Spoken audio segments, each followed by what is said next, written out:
All right. We should be able to see people joining us.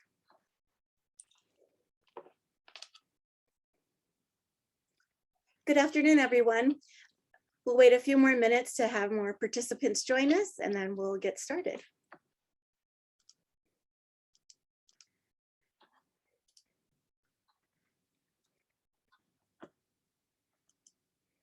It's filling up quick, so thank you. Oh, good. Hi, Dr. Zerai. Greetings. I could only get in on my phone.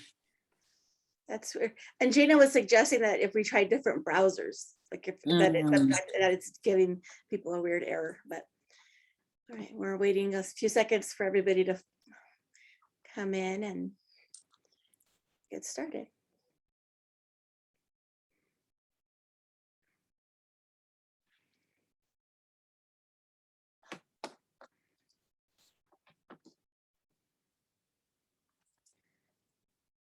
Hi, good afternoon, everyone. My name is Lorena Blanco Silva. I'm the Diversity Programs Director with the Division for Equity and Inclusion, and it's an honor to be here with you today for the Diversity Dialogues presentation, Resiliency Through Culture, as part of Hispanic Heritage Month. So thank you so much for joining us. And I will, I'm gonna, first of all, before we get started and introduce our panelists, I'm gonna toss it over to Frankie Flores, Director of the LGBTQ Resource Center, so they can share our land acknowledgement. Thank you, Lorena. Founded in 1889, the University of New Mexico sits on the traditional homelands of the Pueblo of Sandia. The original peoples of New Mexico, Pueblo, Navajo, and Apache, since time immemorial, have deep connections to the land and have made significant contributions to the broader community statewide. We honor the land itself and those who remain stewards of this land throughout the generations, and also acknowledge our committed relationship to Indigenous peoples. We gratefully recognize our history. Thank you, Frankie. So here we go. So to get started, I also bring greetings from Dr. Asada Zerai, who's our Vice President for Equity and Inclusion. Unfortunately, she's a little under the weather today, so she's not able to join us, but she is listening in. So hope you speedy recovery there, Dr. Zerai, and thank you everybody again. So I'd like to get started by introducing our panelists. So as you can see, we have an illustrious panel of individuals from across campus, and we really wanted the opportunity to talk about how, as Latinos or Latinx, Hispanic, however you identify, how your resiliency throughout your career has helped based on your culture and your upbringing. So first of all, I'd like to introduce Dr. Francisco Galarte, who's an assistant professor of American Studies and Women's and Gender Studies. Mari Carmen Hernandez, who is assistant professor in the Department of Sociology. Luis Herran Avila, an assistant professor of History and Latin American Studies. Dr. Nancy Lopez, who is our Associate Vice President for Equity and Inclusion, and also a professor of sociology. Eddie Nunez with Athletics, the Director of Athletics for us. And also I'm really honored to have Gina Urias Sandoval she's the Chief of Staff from the UNF Health Sciences Center for the Executive Vice President and CEO. So thank you all very much for joining us today. So we'll get into it because I know we have a big panel, a lot of questions that we want to ask. So I'll go ahead and get started, and I'll ask you if you want to introduce yourself and your pronouns and your role at the university, which I've already kind of talked about. If you want to know more about our panelists, I'm going to share a link in the chat, and that'll have a little bit more history. So we'll just get into the questions. So I'm going to start with you, Dr. Galarte. Can you tell me a little bit about your path into academia and how you got here, kind of your journey throughout your career? Yeah, thank you. Thank you so much for inviting me to be on this panel, and thank you to all my co-panelists. It's a pleasure to be here with all of you. For me, my trajectory really kind of begins with my parents, who were very committed and dedicated to me doing well in school, and that's something that did come particularly natural for me in the sense that I love to read, and I was very inquisitive, and so asking questions and doing research just kind of came natural in different types of way when I was a kid, but I didn't really know that that is what my forte was, I think, until after I had already started graduate school, to be quite honest. So as an undergraduate, I majored in Chicano Latino studies at UC Irvine, and I was a student activist who helped, write the major and advocate for the major. So for me, I stayed an extra year on. I did 5 years of undergrad so I could be the first graduating class for that major because I had done that work. And so really kind of coming out of ethnic studies really kind of motivated me to pursue graduate school. And I initially had thought that I wanted to found my own kind of alternative Chicano studies kind of high school or alternative kind of educational institution. But as I got to graduate school and I started teaching undergrads, and I really got a little bit more exposed to kind of the culture of academia, and I was very I think very fortunate to have mentors who both were very realistic with me about what academia was and the culture and the harshness of it, because it's not meant for people of color, I think, to thrive in this environment.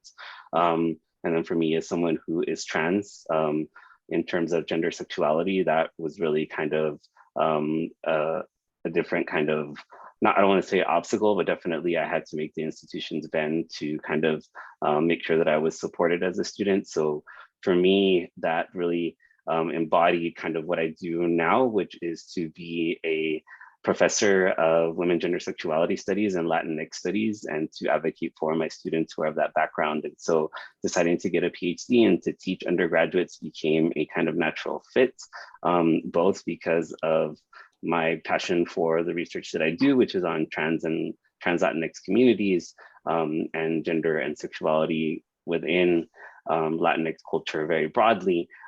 That's my primary interest. And for me to teach students a different way to understand their social location and their cultural values from a different perspective, and to really kind of show that a perspective that is really kind of respectful and uplifting of gender and sexuality is something that is within our culture. It's not outside of our culture, and it's just really kind of reorienting the way in which we think about categories like sex and gender. That's something I learned how to do in graduate school because of my my mentors, and something that I'm really fundamentally committed to. So my trajectory begins with parents who cultivated my inquisitiveness and my unending questions, and I was able to find mentors who were also supportive in that way and taught me to ask the same of my students. And so that's kind of a really kind of short arc, but it's really committed in my ethnic identity and my desire to advocate for gender and sexual minorities, and especially those who are folks of color. Thank you so much, Dr. Galarte. Mari Carmen, let's hear your story, your path into academia. How did you get here? Hi, yeah, thank you for the invitation. It's great to be here. As you mentioned, I'm an assistant professor in the Department of Sociology here at UNM. I've been here for this my second year, and I'm a political and an environmental sociologist. And my path into academia, so I'm a first generation student and a first generation immigrant. So my path into academia was not very planned or thought out, I would say. As an anthropology student on the border and being fronteriza, I didn't really consider an academic career a serious possibility, although it was definitely something I was very interested in, especially given the context that I grew up in and that I was living in. There was no shortage of injustices to think about constantly, and I thought that was something I was very interested in doing, although, like I said, I didn't think it a possibility right after undergrad.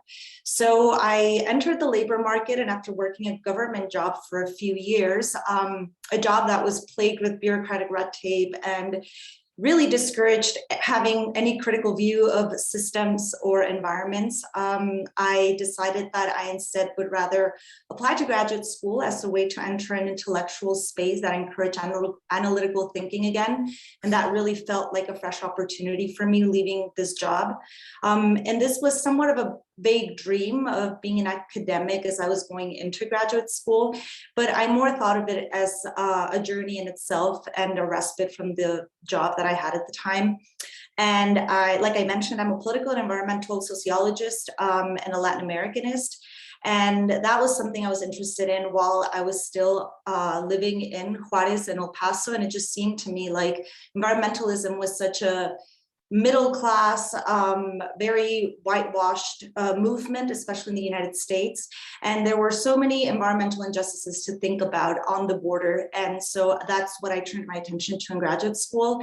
And it just so happens now, right, a few years later, 6 years later, we are more coming to terms with climate change and environmental degradation. So this is more of a topic of interest today. And I think that La Frontera and being from Juarez, El Paso, just brings a different lens to that type of research. Thank you, Mari Carmen.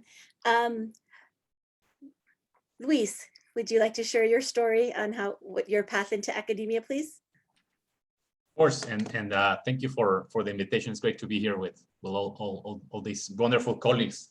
Well, my story. I mean, I'll begin from the beginning, which is that I am a professor in the Department of History, but I was never, let's say, a pure historian, right?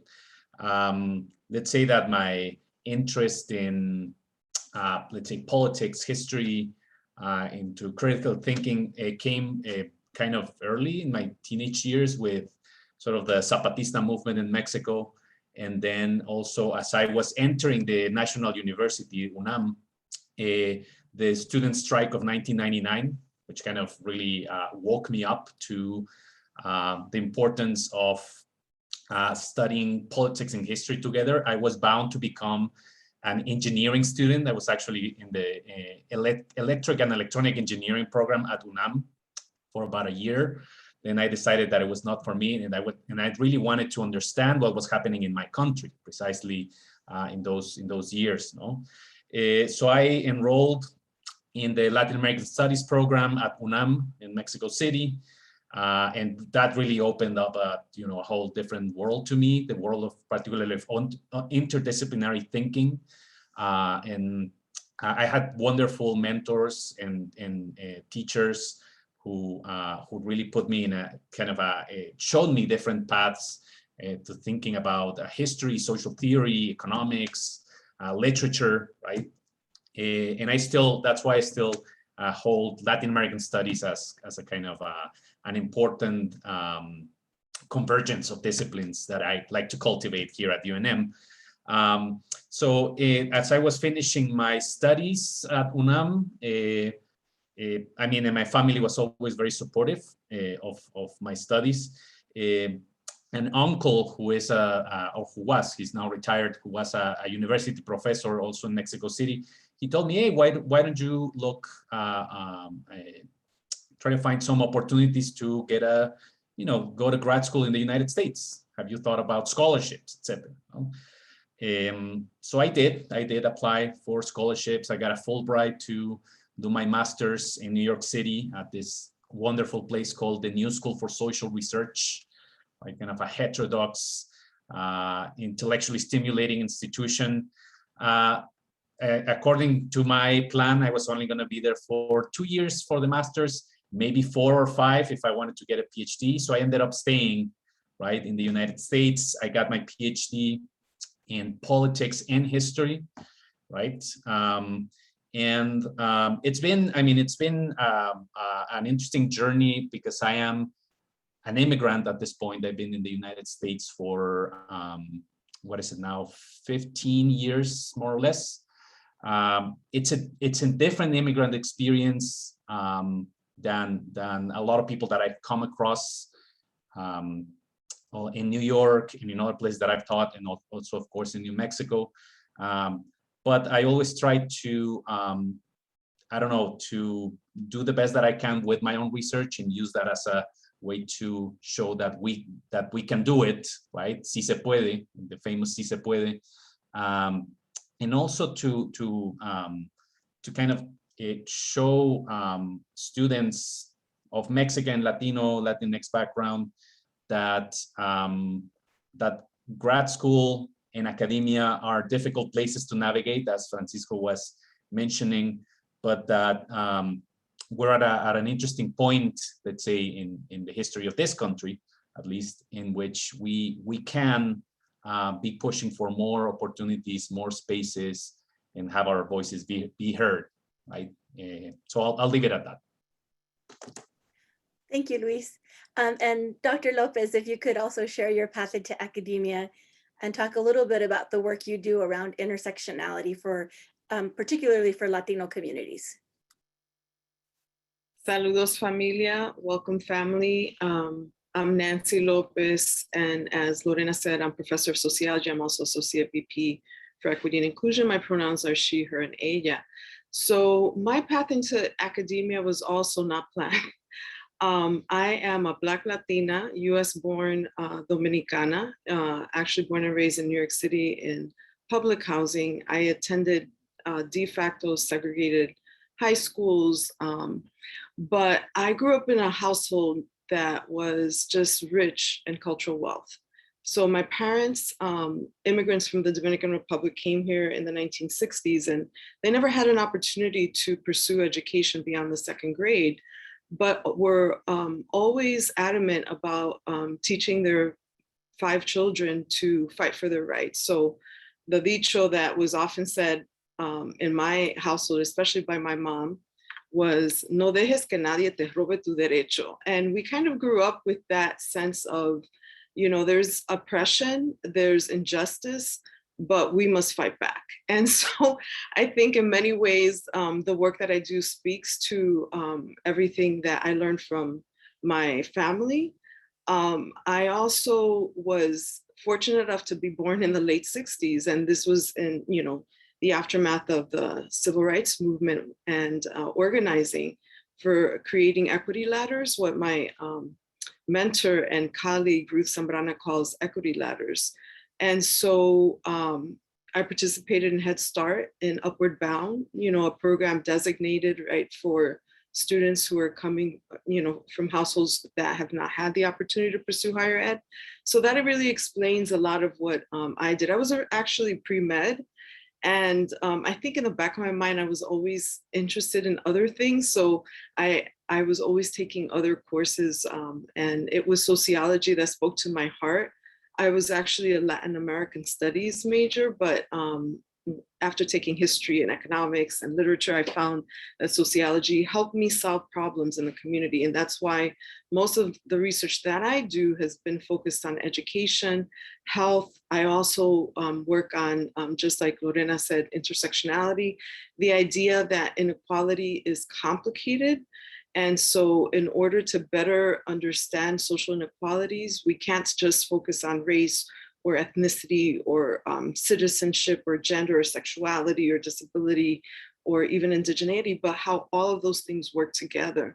And so lately I've been involved in a lot of the discussions about how we can revise the way that federal data is collected in terms of race and ethnicity, particularly making visible the experiences of Black Latinos, but also Indigenous Latinos and other Latinos who occupy multiple racial statuses in conjunction with our class background, our gender, our sexuality.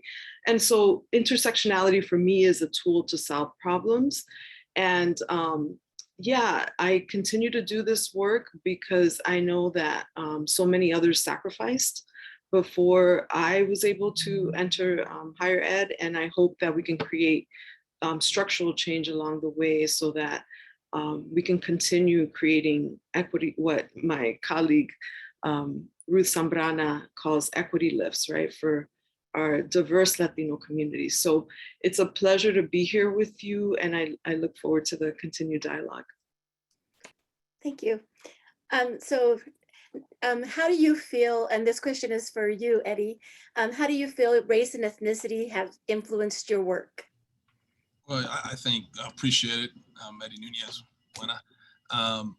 As a Cuban American, it's growing up in the United States, hadn't seen my family go through what they did coming from Cuba, reestablishing their lives, the hard work, the dedication. You know, you heard Nancy just say, you know, my family was rich in culture. I mean, growing up, I saw so much of what it meant, and to understand how the day-to-day, everything I do is really a testament to see the hard work and the dedication my family kind of instilled in me growing up. So I've, as again, proud Cuban American, I live the way my parents taught me, and the culture of figuring things out, doing it right.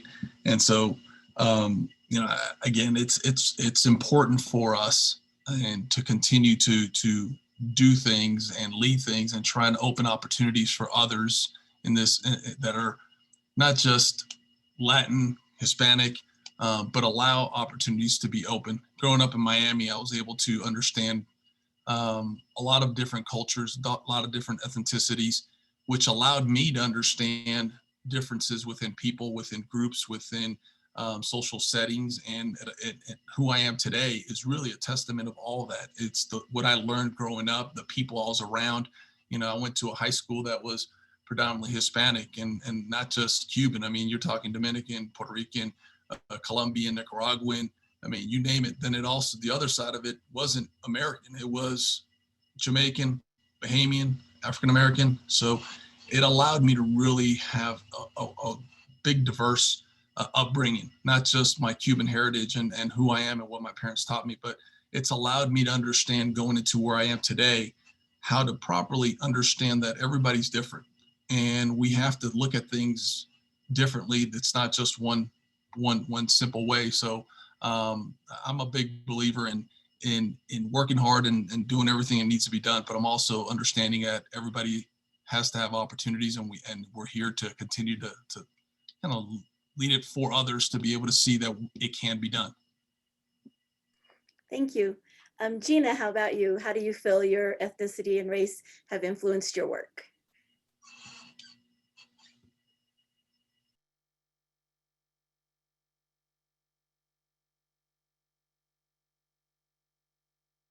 Gina, you're on mute. Thanks so much. First of all, thank you for having me here, Lorena. And I'm humbled and honored to be here among my colleagues who are esteemed colleagues. And I want to say that, you know, a lot of what I've learned about what it means to be a woman of color, what it means to, you know, identify, you know, all of the things that have to do with our culture and how that interplays with who I am as a person and as a professional. I've learned a lot here at the university. I've been working here for about 20 years. I've had the unique honor and pleasure of working with people like Doctora Lopez and read about her research. And when I worked at the Center for Health Policy, she ran her projects through us, and I would read her grant proposals from cover to cover, because that in itself was education for me, and having opportunities to hear her and others speak on the topics really helped me to introspect and to understand why I functioned differently and maybe just uniquely in my world as a professional, as a working professional. I think that, you know, I'm a very mixed culture. My mom is Mescalero Apache. My dad is half white and half Mexican. And I identify very strongly with the cultures that I was raised in. And in that culture, I identified early on in my career how my values as a working professional aligned very closely with my cultural beliefs coming from my home. And that was different. And so, you know, learning to understand others, understand the differences, understand, you know, as Nancy talks about, that intersectionality. Where is it coming from? Is it because I'm a woman? Is it because I'm a woman of color? Is it because I'm Catholic? Is it, you know, what is it that makes this scenario, whatever it may be, different for me? So I think that my background and my family, my upbringing really did influence who I am as a working professional. I carry that with me every day. You just, and Nancy was talking about dichos. My mom used to say, you know, you take with you who you are everywhere you go. And she said that to me when I left home to go to college. She said, don't ever forget, you're taking who you are with you, no matter where you go. And that you can't change, mija. And she's right. And so throughout my career, just really looking at, you know, what is it about me when I'm in a challenging situation? What is it about me and my upbringing and keeping myself in check? And also realizing that those values are a huge asset. They're a huge asset to me and my professional work. And in my opinion, it's a huge asset to the university, because I can see things from different perspectives and be respectful and understand that. Our biggest challenges right now at health science is the vaccine mandate. And we can get really upset when we believe that vaccines are necessary. We can get really upset at the people who don't believe in it, right? But taking a pause and looking back and saying, okay, where is that coming from? How important is it to understand why? to help people gain information, and that's, informed information and education about it. So for me, it's really been a lot of what Eddie has said in terms of the upbringing, but also what I've learned along the road and along the path. Thank you, Gina. So for the next set of questions, I'm going to start with Luis. So how do you remain connected to the Latino culture in academia when there is such underrepresentation for Latinos in the academy? Well, I mean, I think that there are different ways in which one can do that, no? I mean, and one can be to, as others have said, to kind of try to honor our upbringing and heritage, culture, however you want to call it. But then when facing, let's say, the classroom, or when facing these academic settings where sometimes one finds, you can find yourself as the only Latino in the room, right? Or usually, I mean, what I try to do is to first what we do almost by instinct, which is try to find other Latinos, right? And this happens a lot, and this is very, very useful, particularly in Latin American studies settings, right? Where I mean, and there are disciplines where things don't go like that, no? I mean, I remember attending my first political science and then history conferences and noticing how isolated we could be, and how there were conversations that happened and that explicitly or implicitly excluded Latinos, but also immigrants, right? And this was something that for me was very interesting to navigate in terms of trying to make those connections and to try to find those connections and create them, is that there is in the end a tension between the immigrant experience and then Latinos that maybe grew up in the United States, right? And rather than, of course, than reproducing such divisions, is to try to build those bridges. No, what is it that connects us? What is it what connects, for instance, the Mexican immigrant professor with the Cuban American student that I had, the one Cuban American student that I had in this one class in New York City, right? In a private liberal arts college where 95% of the students were actually white in privilege. You know? And other ways to connect, I mean, is to try to bring our academic work, and I think we at UNM, we do this, and we strive to do this, is to try to bring our work to communities, and this can mean many things, no? To audiences beyond campus, and to try to tell also our stories about what it means to be Latino, Latinx, Hispanic, etc. Not just as, let's say, as a faculty member, but also through our personal stories. One thing that I find very, very enriching is when I share, let's say, my story in the classroom or during office hours with students, is how they, although they might have very different experiences, there is this connection, right, with I don't know, it could be Mexican history, or the fact that I teach Latin American history more broadly, and that they find a value in knowing more about their background and trying to understand themselves, no? So there's something there about what we do as Latin Americanists or Mexicanists, of trying to understand oneself by understanding others, right? So I'll leave it at that. Thank you, Luis. Dr. Lopez, the same question. Can you share how you remain connected and how you encourage it in others? Claro que sí. So I think one of the ways that I remain connected is through trying to be an insider within. This is what Patricia Hill Collins calls working the cracks. So yes, I'm in academia. I occupy a position of privilege. How do I use that position to try to transform our institutions, to make them more equitable?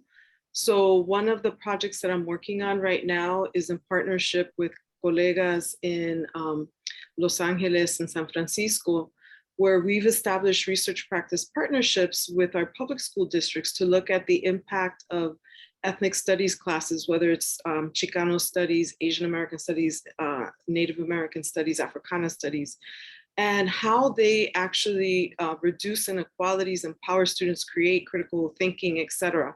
So not only are we looking at statistics, but we're also collecting, participant observation, et cetera. Another way that I like to remain connected again is trying to continue to think of ways to change our data collection systems at the national level, as I mentioned earlier. So one of the projects I'm working on is trying to revisit the ways in which we collect data on our heterogeneous Latino communities and other communities that have been subjected to historic injustice, so that we have better tools for understanding things like structural racism, housing discrimination, lack of access to healthcare, et cetera. So it's a way of creating solidarity in our community to embrace what I had mentioned earlier, this idea of intersectionality as a tool for solving problems. And I'll just read a very quick quote from Ruth Zambrana and Maxine Bacazin, who are only the second US-born Latinas to earn doctorates in sociology. Maxine Bacazin is actually a UNM alum, and she and Ruth were both the first two Latinas to earn doctorates in sociology, and she just donated an endowed chair to UNM as well. Both incredible scholars who have contributed to this. And they say, we caution that Latino-Latina as a social construct must be problematized, that it is complicated by differences in national origin, citizenship, race, class, and ethnicity, and by the confluence of these factors. An intersectional approach acknowledges these differences and seeks to reveal and understand how they shape experience. When we use the term Latinas, it's not as a unitary term that homogenizes different distinctive heritage groups, but as a term of implicit solidarity with other US groups with a Spanish colonial history and genealogical, political, and ethnic ties to Latin America. So I ask everyone in the audience to think about how they're practicing solidarity in our communities by really thinking about the intersectional inequities that remain invisible when we talk about Latinos as if though they're a monolith, right? That we all come from the same citizenship, class background, racial background, ethnic background, language background, et cetera. How do we create critical reflexivity? And then I'll end with one last quote that refers to a concept that has been around for a while, but I gave it a new name. It's called street race. If you were walking down the street, what race do you think other Americans or others who don't know you would assume you are based on what you look like? And how that begins that process of practicing solidarity, right? Recognizing who you are and then who others are. And this comes from an unsolicited quote from a woman, and she says, as someone whose street race is white but has a grandmother who immigrated from Latin America, it made me think a lot about my own journey in understanding my relationship to race and ethnicity. It's something that I'm beginning to grapple with, and it has caused a fair amount of discomfort as well as excitement. I was wondering if you had any book recommendations for someone who's just beginning to explore these issues in her life. And this, again, is just another example of someone engaging in that critical reflexivity and saying, how can I learn more, and how can I hopefully practice solidarity with those who are also Latino, but might be racialized differently than I am. So again, I think all those things feed into the ways in which my work is trying to address these issues. Thank you. Thank you, Nancy. Dr. Galarte, the same question. How do you remain connected, and how do you encourage it in others? Yeah, so I mean, for me, just to really kind of riff off of what Dr. Lopez was mentioning here, I think that one of the things that she's getting at in terms of the heart of the matter is to really kind of being rooted to me means, opening up possibilities for others who, don't have the same possibilities institutionally, right? So for Latinx folks who are of mestizo background or more light skinned, right? Or who, you know, like those who are not represented in these outwardly ways, like Black Latinos, how we grapple with indigeneity within our culture in the institution. Those are kind of like those gaps and silences that we don't really necessarily attend to. And so for me, I understand it my responsibility to really kind of be rooted in my place, which is someone who is a member of the trans community and also a Chicanx person and is from the border, from a small town, a very economically depressed area, the Imperial Valley in California.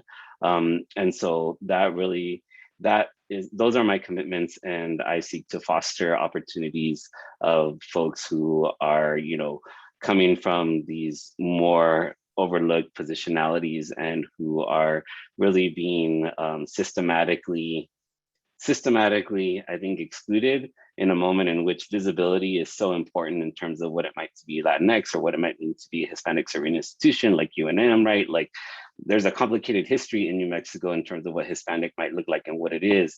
And with the uplifting of that particular term, historically, we've seen kind of an exclusion or marginalization of folks that don't necessarily meet the expectations of what it might mean to be Hispanic or Hispano in New Mexico. I'm not a native New Mexican. My partner certainly is, and is also a professor and writes on the history of New Mexico and the literary history of it. And so I've learned so much about that about the history of the state and the place, and kind of the way in which we might think about race. And my part here is to think of how we think of race and sexuality and gender together, because we're hitting a whole other ballgame, I think, in terms of really doing justice and service to the representation of intersectionality that Dr. Lopez has given us here, is to really kind of look for those who are being systematically silenced or excluded.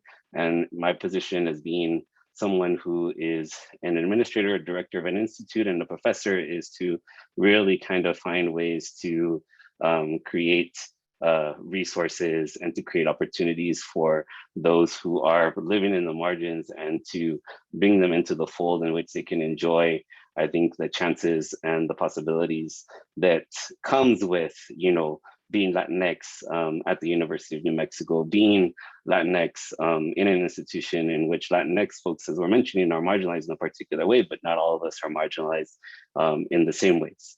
And so really kind of thinking critically about that amongst conversations with my colleagues as we're doing here today, and then how I teach my classes for my undergraduates and graduate students. Thank you, Dr. Galarte. Mari Carmen, the same question: how do you remain connected and encourage it in others? Right, yeah, so for me, it's really all about community and connection and creating spaces for others within the institution. It's one of the main reasons that I found UNM to be a very desirable institution to be in. We have places here such as the Centro de la Raza. And while we might be underrepresented, we are underrepresented in the faculty. We are not in the student body, and I find that very inspiring to see in my classes. I really like having those spaces for students and creating the conversations for them. As I was talking about before, also about grad school and not thinking that a possibility for me, I find that there are students here who find themselves in those positions as well. And just taking the time to have the conversations about what that would look like for them, and if they're at all interested, and what the opportunities are. So it has not really been difficult to stay connected since moving here. It was much more in my prior institutions. I reached out to other Latinx faculty members as soon as I arrived, and we've created a group that's very familiar and comfortable, and I really enjoyed that. I encourage my students to do the same amongst themselves. And on a more personal note, UNM was also very desirable to me because I am fronteriza, and just being close to the border and being able to go there whenever I, again, need to feel rooted in my space has been very important. And everything that has been said about intersectionality, and also just reading the question in the Q&A, I think that that's the way, right? And also being fronteriza and being from Juarez and having a different type of privilege in terms of class and language and nationality and immigration status in that space is something to really keep in mind. And I don't know if the question in the Q&A ends with how do you reconcile that? And I don't know if reconcile is the word. I think more keep in mind often that these differences exist and that our experiences are very colored by that. So it's not about reconciling and then putting away, but more really just keeping in mind how that's making its way into most of our interactions and the way that we exist. Thank you, Doctora. So the question from the Q&A, I'll read it, and this will be for anybody on the panel who would like to answer it. So how do you unpack and reflect upon those aspects of your cultural background, cultural pride that have historically oppressed others within the larger community we call Latinx, Hispanic, etc.? For example, whiteness, being mestizo in environments where mestizo are the dominant group, the varying aspects of New Mexico's Spanish identity that has been oppressive and dominant to those of us that are direct products of that colonization. How do you reflect upon those very real and present parts of your culture and reconcile it? I'll be very brief, and I'll just speak to it a little bit by saying the way I deal with it is saying, no, I didn't create heterosexism. I didn't create privileges based on my citizenship status. I didn't create class privilege, but I can work to dismantle systems of oppression and create a little bit more equity. So I think the first thing is by not wallowing in guilt and saying, oh, I have these privileges and therefore I can't do anything about it, but instead use that as an opportunity for self-reflection, saying, I have citizenship privilege. I have, racial, wherever it is that you are socially located, and using that to say, I am going to try to dismantle whatever system of oppression is occurring that is creating an inequity for an entire category of people. So how do you practice solidarity? How do you walk the walk instead of become paralyzed by it? I think too often people think, oh, I cannot serve in any capacity because I don't belong to that group. No, there are many things that you can do. So look at an opportunity to practice solidarity. That's how I've dealt with those issues. Thank you, Dr. Lopez. Anyone else would like to answer this question? Yeah, I can chime in. I mean, I can give an example of how, from my own experience, no? I mean, and perhaps this also puts a little bit into question or puts a different perspective on this idea of heritage or upbringing, right? I mean, it was only after my experience of coming to the United States, and perhaps also part of the intellectual growth, the personal growth of going to grad school and all that, that I was able to put some distance on very negative aspects of my own Mexican upbringing, things like sexism, homophobia, racism, right? Particularly toward Afro-Latinos, and being in the United States as conflictive and problematic of a place that it is, allowed me to kind of put some distance and look at Mexico in a different light, and to understand that that yes, let's say racial hierarchies or categories operate differently in Mexico and in the United States, but that we're essentially speaking about the same things, the same problems, So that critical reflexivity, to use the terms that Dr. Nancy Lopez was using, is also something that is, I think, essential to deploy, right? In let's say in the classroom or in our own faculty settings, right? In our own administrative settings, right? Where we're trying to speak not only from our experience, but how our experience might actually shed light on this, fascinating, intriguing place, at least for me, that we call New Mexico. I just add the same thing as Nancy said earlier. For me, and many of you that know me, I'm the person that's, let's go, let's figure out how to make a difference. Instead of sitting here and worrying about all those are there. They're going to always be there. There's going to be factors that we all have to deal with. And I try to tell our student athletes and our students, as many as and our community as much as I can, that It's for us to make a difference. It's for us to, and especially, you know, people have asked this question of myself is what is your role and how do you feel you can make a difference? And I think as we're listening, we're trying to answer this question, and we think about, we have the opportunity to make a difference ourselves.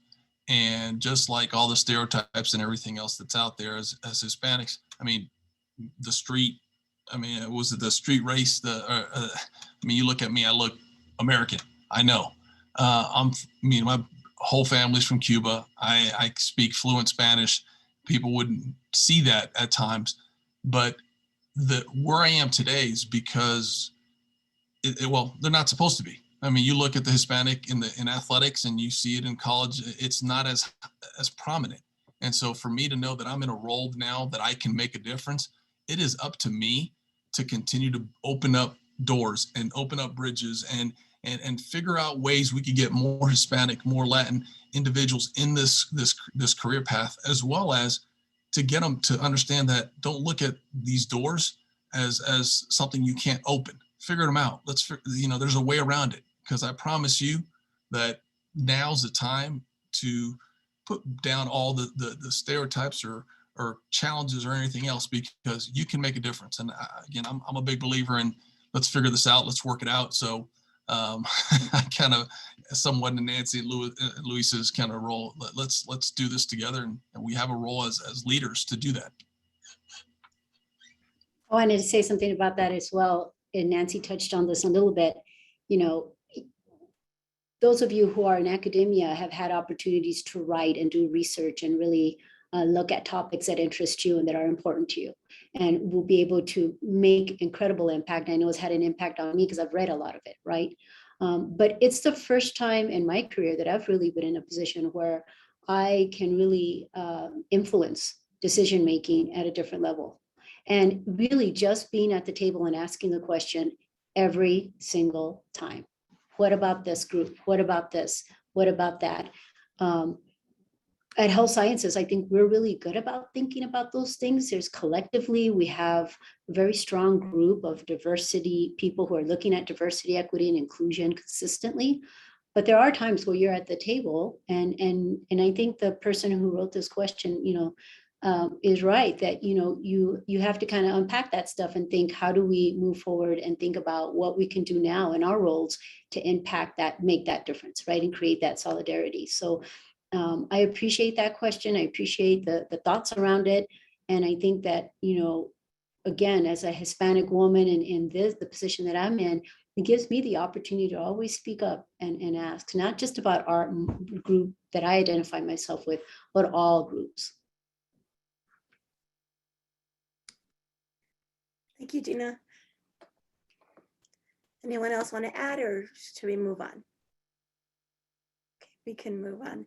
So we have another question in the Q&A, so I'm going to do this question and then we'll go back to our script.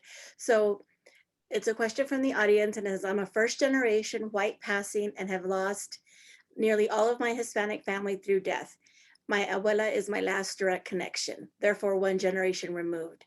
And I'm looking to become the first scientist and PhD in my entire family. I feel intimidated with how to reconnect with my heritage in a new space my family has never been, while struggling with the place of privilege that often excludes me from those heritage spaces. Any advice on how to navigate in this strange gray space?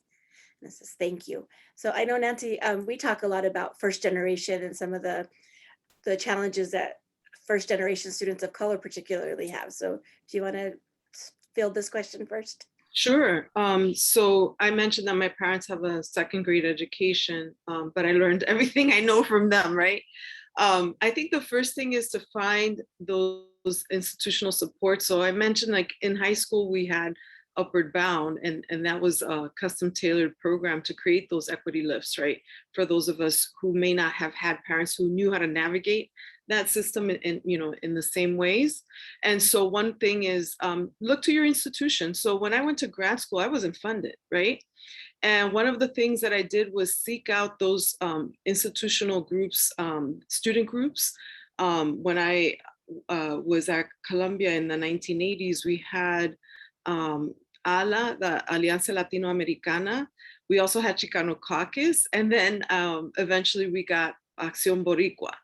And so it was through some of the organizing that was done through those organizations that I belonged to that I met one of my mentors who actually inspired me also to pursue academia, and that was Clara Rodriguez, who was the first US-born Latina to earn a doctorate in sociology in the early 1970s. And she wrote a book called Puerto Ricans in the USA, and I was like, wow, you mean Latinas can do this, can work with census data and produce a book?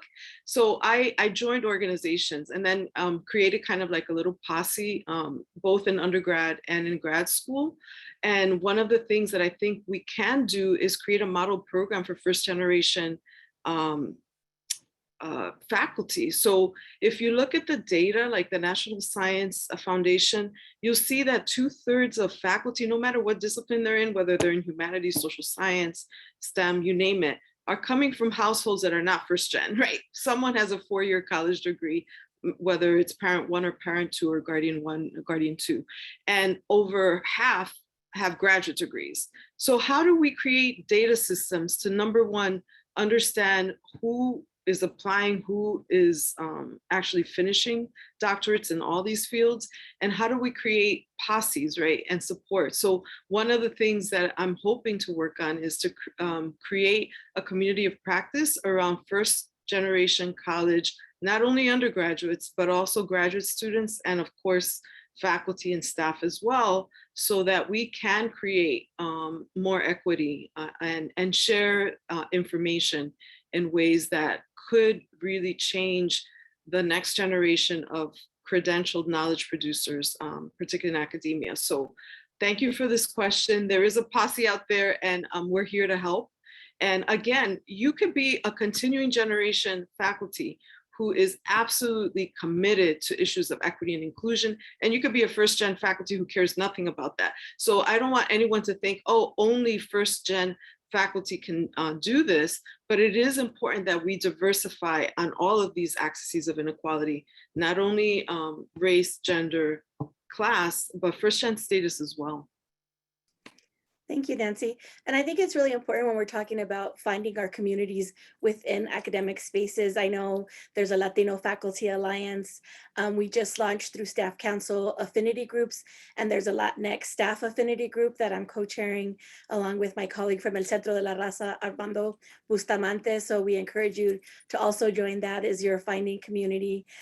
For students, of course, El Centro de la Raza, there's a lot of great Latino fraternity, sorority organizations and other ways to build that community. So definitely encourage people to reach out and do that as well. Does anybody else want to address the question, or should we go ahead and move on? I just wanted to say something really quickly. I think I'm assuming this question is coming from maybe an undergraduate or maybe like a first year's master's student. I mean, I do know that there's like I think there's a SHIP at UNM, the Society for Hispanic Professional Engineers, and MAIS, which are science-focused organizations. And so I think one of the ways to navigate the gray space is, unfortunately, if you feel or are experiencing that you're being read as, not Latino or not Hispanic, part of your work is really to also call folks on this kind of desire to put a particular claim of authenticity, right, on what Hispanic, Latinx, Chicanx identity is, right? So I think like one of the easiest ways to do that is to go into these spaces and to be really kind of forthcoming about your history and your place and your desire to really advance your community through the sciences. If that's your particular commitment, I think there's a way to make a place there and to be able to really kind of build community and communion with other folks who are going to be making their way through the sciences. Because one thing off the bat, right, like the sciences, the hard sciences especially, are designed to really kind of weed out students of color. Let's call it what it is. Like the sciences are designed to really kind of get folks out of bio majors, out of math majors within the first year. It's kind of a weeding out system. There's not often a lot of infrastructure to support students. And so to be a first generation person in the hard sciences is an incredible task. And I think approaching these organizations and finding peers and, really, calling them into question in terms of what is an authentic Hispanic Latinx person is something that is going to be some labor that you'll do, but ultimately I think there's a way to make a place there, and finding your peers and finding that folks are going to be open to that kind of reflexivity and them questioning their assumptions about who you are and all of those things is something to do, but definitely find space, like as Dr. Lopez was saying, especially in these organizations, to make sure you and your peers are thriving and making it through these particular majors and disciplines that are designed to really kind of weed out folks within the first or second year. If you're an undergraduate, I'm assuming. Thank you. Thank you, Dr. Galarte. So I'm going to move on. So I was just talking about Armando, and he just posed a really great question. Let me find it. So he talks about how resiliency is a great asset to have and essential to be successful in life. What do you think we can do in order to not demand it for our Latinx, Hispanic students, faculty, and staff to even survive in higher education? And I've seen a meme going around recently and says, I'm tired of being called resilient, because it indicates that you have some kind of choice, right? So can anyone speak to that?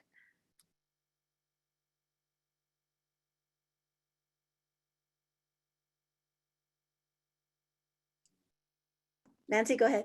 Or Luis, go ahead. I'm sorry. Yeah, I mean, it's such an interesting question, and I've always found the term resiliency, and this might be my Spanish, native Spanish language thing, where I find it hard to kind of visualize or understand how to deploy it or operationalize it, even just in myself. Sometimes to me, it seems that it's I think this is where the question is going. No, it's almost like a demand, and it's almost like a thing of hay que aguantarse, right? You have to just withstand, right, all of these different forces that are working against you. But there is something about and maybe we can connect this to this idea of the upbringing or just the kind of experience as Latinos, Hispanos, or you want to call ourselves, where it's about adversity, right? This question about what are the adversities that we are facing concretely, right? And how do we use that term of resiliency to talk about not just hay que aguantarse, but to this idea of bending, right? The idea of resiliency in physics is about how much capacity you have to bend yourself, right? And withstand these forces that are basically plotting to break you. No? So I don't know. I don't have a concrete answer to this great question, but I think it's a question that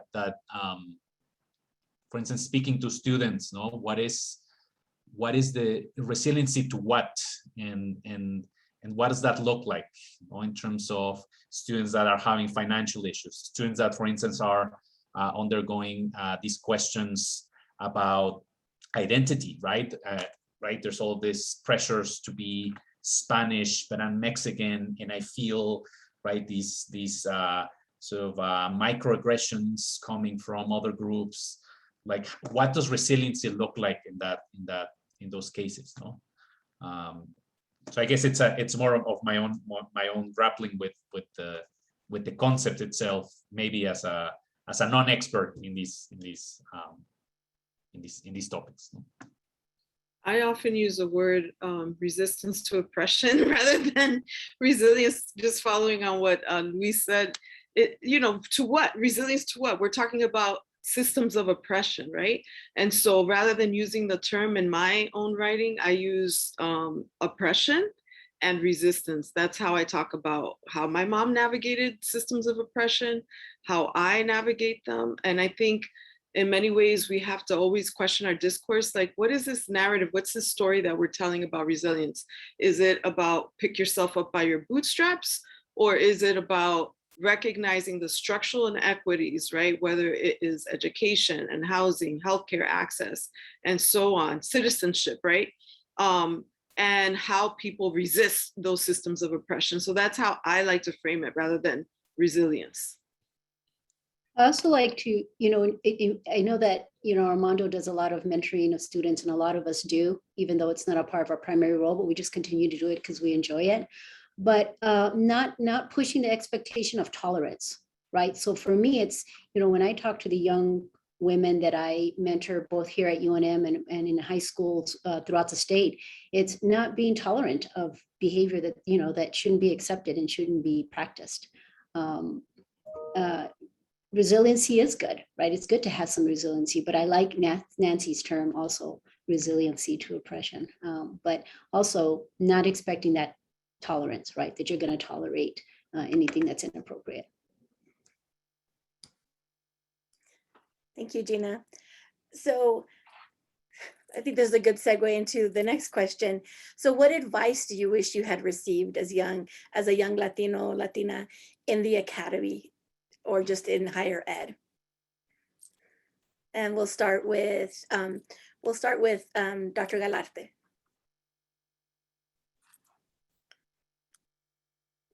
Let's see, that's a tough one. I mean, I think I wish I could go back and I wish that my mentors could account for just how much academia changed from the minute that I began, and then by the time I finished my PhD, which is it's a different expectation, just in the sense that the university became so neoliberalized in the time in which I started graduate school, and which I finished, in which the professoriate became something totally different than I expected it to be, in terms of enrollments, in terms of all the requirements we have to meet, in terms of outcomes, learning outcomes, which are all important, but which are more about the university counting, dollars and cents and all of those good things, as opposed to academic enrichment and having my students be able to ask the questions that they want and having the time to be able to do so. So like, my mentors, I wish I had been taught a little bit more to be more critically in terms of the institution, in terms of being able to advocate for my students. Because I know that my undergraduates have a very different experience that I had. I mean, I worked as an undergraduate, and the students here work as well, but I know that I definitely didn't have to take as many classes, or wasn't pushed to take as many classes as students are having to do now, just because higher education is so inaccessible. And so the advice, I guess, I wish I would have gotten would be, how to be more creative in supporting students, to really have them find opportunities for them to have the time to be able to enjoy, to be able to ask questions, theoretical questions, philosophical questions, all of those things, right? To find pleasure in reading, find pleasure in learning. And I think where we are at this particular point, we're just really trying to churn students out of the institution, rather than to bring the joy and the pleasures that come with learning, or at least that I had mentors that were able to cultivate that for me. And for me, I find that the institution is really not making that possible, in terms of how fast students need to finish, how inaccessible in terms of cost higher education is. And so for me, the advice would be, how to be a little bit more creative institutionally, which is something that I'm learning, but something that I wish my mentors had taught me, because I know that I was encouraged by them to enter the professoriate because of my engagement with students and my desire to teach them to think critically and act critically and give back to their communities. And it becomes increasingly hard in this context to make that, especially a career in the humanities, worthwhile to my students. And so those skills is something that I wish I had been taught. Thank you, Dr. Galarte. I know Dr. Hernandez has to leave a few minutes early, so I'll let her go ahead and answer the question next on what advice you wish you had received as you started your journey. Yeah, thank you. I wish I had known or been told that our differences in speaking and learning and analyzing and connecting are powerful and can be empowering, and they are not shortcomings. What I mean about this is that while in grad school, I so often thought that my non-linear tendencies in thinking and talking and planning and organizing things were shortcoming, and I needed to adapt to more Anglo ways, especially in an institution where I was surrounded by mostly either middle class, upper middle class Anglo people who went to elite institutions for their undergraduate degrees. The way that I even thought about my day and about academia was so different that I often needed to, or thought I needed to be more like them, or do my work more like them, especially in the discipline of sociology. And now I finally learned that that is not the case. Nonlinearity is so much fun and interesting and cool and can produce really amazing work too. And there is no need to change that or to tone it down, much the opposite, I think. And I now realize that it took me a long time. So I wish I would have learned that earlier.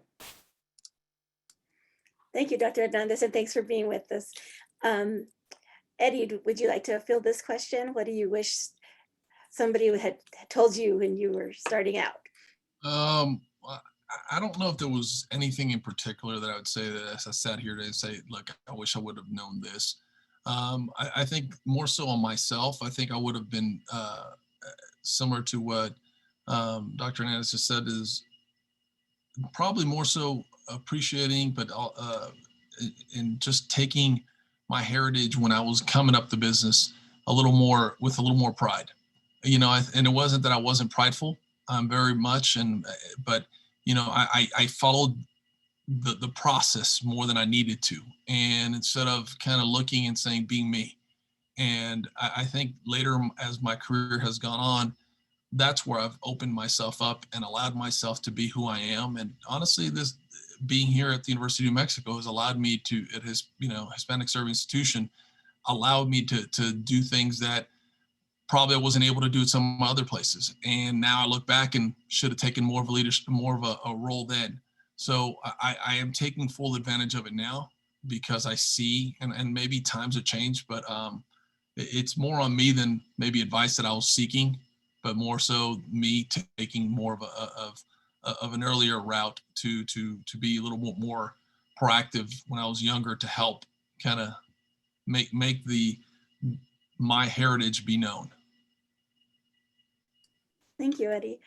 That's great advice. And I always think of Dr. Zarai always talks about how diversity breeds innovation, right? And that it helps us move away from a group think, because we all have these different heritages and experiences that we bring to the table, and they're assets, and we need to treat them as such. So I think that's really, that's what that makes me think of. How about you, Nancy? I would say do what you love in spite of the haters. In other words, especially if you go into academia, there will be people who tell you, oh, don't do that subject, that's not important. Who cares about that group? Or don't ask that question. Just think about your, doing things that make people comfortable. Don't follow your passion. There will be people who will distract you. There will be people who will criticize you, but there are also going to be people who value the kinds of questions that you're going to ask, even if they make people uncomfortable. And that that you are pursuing this not only for you, but really recognizing that we're part of a legacy, right? Of people who fought for many years to create a space for folks like us, right? And that there will be others after. So just thinking about, that your voice matters, your work matters, and don't let anyone tell you otherwise. So I think, I've always had that in the back of my mind, but there are moments when you will be tested. So just remain true to yourself. Don't let anyone shake your confidence, and continue to do the work that you know matters and is important to you and our community. Thank you. Gina, do you want to add? I just want to say a couple of things. Number one is I had amazing mentors when I was younger. So the first thing is I should have listened to them, more carefully, because a lot of what they said was true. But also, I think the younger me, I would have said, you're a lot of what Nancy and Eddie and others have said already, and Luis, your identity is an asset, not a disadvantage, right? And so take that with you. Again, you are who you are, and that is that you are an asset, and it is a great privilege to be who you are, and it is a privilege to come from a diverse background and to have so much diversity in my upbringing and have that influence me. And I wish somebody had said that a little bit stronger, because I was a lot like Eddie. You question whether or not did I ever really identify with who I really am, as I was trying to, you're climbing up that ladder of success. At what point do you stop and say, this is who I am, here's my identity, this is part of who I am as a professional too. Can't change that. You can't. And I have so many colleagues now who struggle with that. And I always advise them and say, can't change that. This is who we are, and this is our perspective, and it's valuable. It really is. Thank you, Gina. Luis, would you like to add? I mean, so much has been said already. I guess I would just maybe add to check your imposter syndrome, which it's really hard, right? Again, for a variety of reasons, because we're constantly reminded, explicitly or implicitly, that we don't belong here, right? And that can mean this country or academia or right, etc., or certain spaces within academia where decisions are made. That's not for you, right? So check your imposter syndrome, I think, is a very important. Also be, of course, self-reflexive, right? If you're with your work, with how you approach things, but don't let others get you down. I think that kind of sums it up. And also something that I wish my advisors and mentors had warned me about would be just the degree of the cutthroat nature of academia sometimes, or most of the time, the crazy expectations, right? The rising expectations in academia with terms of productivity, and particularly compared to, let's say, 40, 50 years ago, right? This notion of competition, this implicit values of individualism, right? And the way to kind of approach that, and I didn't get that from many of my mentors. I don't know exactly why. Maybe I'll ask them one day. But the importance of solidarity, to try to kind of counter those impulses toward this cutthroat competition, to see colleagues, for instance, in one's discipline as kind of compañeros, compañeras, compañerex, right? In the same ship, right? We're all trying to navigate that ship of the job market, of these different pressures in academia. So that, I think that would be just another thing to add. Thank you, Doctor. So thank you all very much for participating in the panel.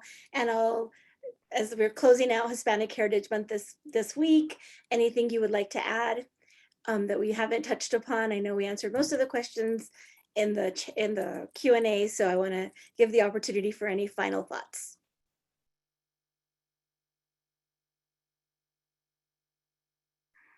And everybody got really quiet. So thank you again. I really appreciate your support and letting us learn more about you and what you do here at the university. I think it's so important. It takes all of us to make such a difference. And so I'm really grateful to be able to call on you as my colleagues and invite you to participate and share your stories. I think it's really a great testament that everybody, agreed to do it right away. And so I thank you so much. Definitely encourage you to continue to connect with the division. We're going to be doing another panel. Let me share that information really quickly before I forget.